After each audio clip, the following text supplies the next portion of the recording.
Une messe du Vendredi Saint, à présent celle organisée hier au Vatican, en présence de J.D. Vance, le vice-président américain, et sa famille. La cérémonie s'est déroulée sans le pape François, toujours convalescent. J.D. Vance a rencontré aujourd'hui le numéro 2 du Saint-Siège, le cardinal Pietro Parolin.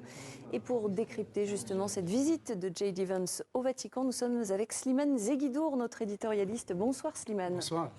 Alors que vient chercher J.D. Vance au Vatican ? Oh, ne serait-ce qu'un bémol des critiques du pape et du Saint-Siège contre, entre autres, la politique migratoire des États-Unis, c'est-à-dire les expulsions massives, les annulations de cartes vertes de résidents légaux. C'est une politique que le pape François a qualifiée, je cite, de calamiteuse. Et là, Vance est venu sous son meilleur jour, c'est-à-dire un voyage spirituel avec sa famille, on l'a vu en train de prier, et en même temps un voyage géopolitique, car les rapports entre le Vatican et les États-Unis n'ont jamais été vraiment embellis.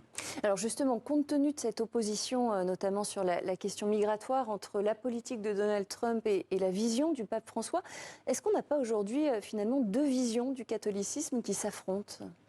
Oui, ça commence. N'oublions pas que les États-Unis ont été créés par des puritains contre Rome et contre la vieille Europe.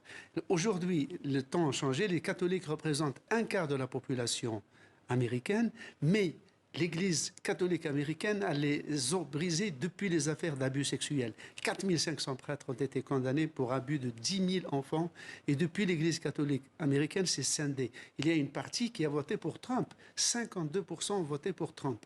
Mais cela préoccupe le Vatican, qui ne peut pas accepter le traitement des immigrés parce que le pape lui-même est un immigré. Une grande partie des expulsés sont des latino-américains, comme le pape, qui plus est sont des catholiques. Et donc, sur ce plan-là, il y a une difficile réconciliation entre Washington et le Saint-Siège. Et le Saint-Siège. Merci beaucoup Slimane Zeguidour pour cet éclairage.